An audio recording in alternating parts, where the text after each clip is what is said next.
Ryan, ano yung detalye nitong contingency plan ng PCG?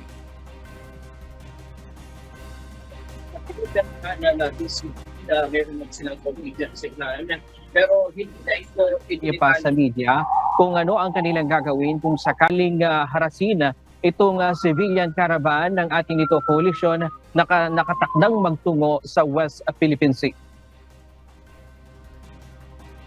Karapatan ng ating ito coalition na maglayag sa Scarborough Shoal o Bajo de Masinloc kung sakaling ituloy ng grupo ang nakatakdang civilian caravan sa May 15 hanggang 17 ngayong buwan.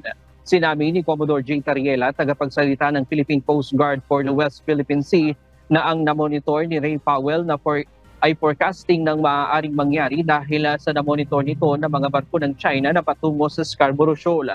Ayon sa Philippine Coast Guard, ang kanilang mandato ay siguraduhin ang kaligtasan ng mga sasama sa civilian caravan.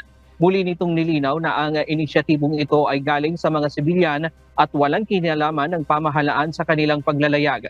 Subalit kung may pangaharas ang China na gagawin, ay magiging proactive umano ang PCG para sa kaligtasan ng mga sasama. Sa isang pahayag, sinabi ng ating ito coalition na itutuloy nila ang civilian caravan sa Miyerkules sa kabila ng pagdedeploy ng mga barko ng China sa Bajo de Masinloc sa posibleng paghaharang sa civilian convoy. Diyan muna ang latest mula dito sa Manila. Balik sa iyo, Aga. Ryan, doon sa pupunta doon sa mga civilian caravan, sino-sino yung kasama doon sa grupo? Meron bang group of media or group of medical team na maaring umasiste dito sa mga kababayan natin, Ryan?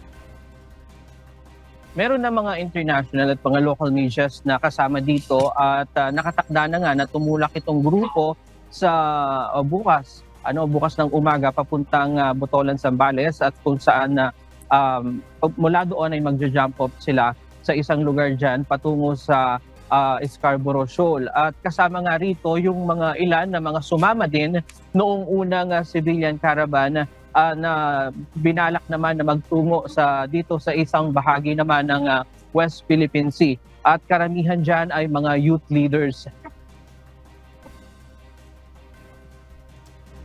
Alright, maraming salamat, Ryan Lacanlale.